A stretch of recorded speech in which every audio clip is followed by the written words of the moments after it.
All right, Mike Brenner, and the second college football game for Friday, week 2, is Louisville and Syracuse. Now, Louisville, of course, destroyed Charlotte, and this was expected to be an up year for Louisville. High expectations. No, it's Bobby Petrino. Anytime he's coaching a team, all right, regardless of all of his drama. Pete, I still see it clear as day. Him with that neck brace on after he had the motorcycle accident with the 25-year-old girl that was supposedly his assistant. Next thing you know, his house is for sale, loses his job, he's out of town. But guess what? This guy knows how to win, and he came back. I think he's finally swallowed his pride and realized, you know what, I'm not a youngster anymore. I can't get away with all that shit because technology today, you're under a damn microscope, son. That's right. But that means he's putting his spare time into Louisville coaching the team instead of trying to get some nookie on the side. That's right. It also helps to have 18 returning starters, including 8 on defense, and to finally have a quarterback who is a legitimate talent.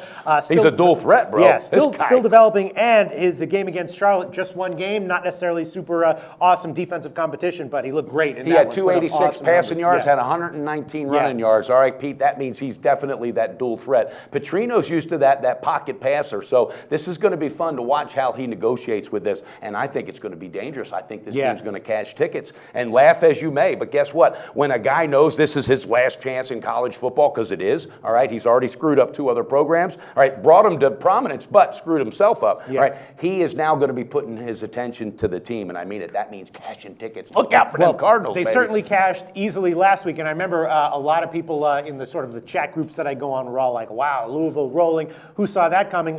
Syracuse, though, did well in their game. They pounded Colgate. Come on, me, you, and Dennis could pound Colgate. No, I mean, I'm used Colgate. I think of brushing my teeth. I don't think of football. No. Some of these teams do struggle in those games unexpectedly. I know. I'm just trying to make some fun. Syracuse. I'm just saying I don't think we can take much from it, but Syracuse, certainly didn't disappoint in their first week. They got the cover, and they are rebuilding under Dino Babers, and he's. They have one real threat, though. I'm not kidding you, and you are good with the names, but Etta Tawu had 12 catches for 210 yards and a touchdown. So Syracuse does have a wide receiver that I guarantee you is going to find his next job in the NFL. They had 554 offensive yards. Their defense only let up 138 yards, so they're not a bad team. So I think what it was, they got what they needed and they rested. That could be, Pete. That could be a dangerous setup. They're rebuilding, but they also have a very experienced roster. It's not easy playing in that dome. I've been to some games in that dome. I'm telling you, I'm staying off it. So you're getting 14.5. Chris, interestingly, the Chris Books bookmaker and BetDSI and all them, they have a lean to Syracuse. They're hanging 14. The total is 67 or 67.5. Well, I thought maybe you would be dabbling in this total. So I mean, Syracuse is so. Louisville, we have this association with a low-scoring team winning with defense. That's clearly not what they're doing this year. I guess I would lean to the over again, but I can't give it officially. But no, you can't. And you got to look at this with Louisville, all right? Charlie Strong was the last one there, okay? Defensive-minded coach. Flips it, leaves, turns it over, okay, to an offensive-minded coach, okay? So now there's major transition periods. This could be the game that Syracuse might be able to put up points, but it's a race, and they might not be able to hang in there for that race. It's a tough one. Our records, people hold us accountable to our records as they should. So what does that mean? We're only going to give the plays we really like. Exactly, and that's why our record should also include, you know what the best bet in this game? No bet. You know what I'm saying? So, hey, I mean that. That's how you can make money in this business. I would definitely, though, lean to the over 67, Mike Brenner. Okay. And you know how else you can make money in this business? At the best bonuses list at Sportsbook Review. You go to the front page. There's a box in the upper left-hand corner. You click on the link, and you are brought to a page that shows a listing of all the bonuses being offered by all the major books. That's a very handy page to look at. It is, and a lot of people didn't know it was there, and then we started talking about that icon. People started clicking on it, and I'm not kidding you. The traffic that has been flooding to these books, I'm not kidding you. You got Heritage, you got Bookmaker, Bet365, 5 dimes.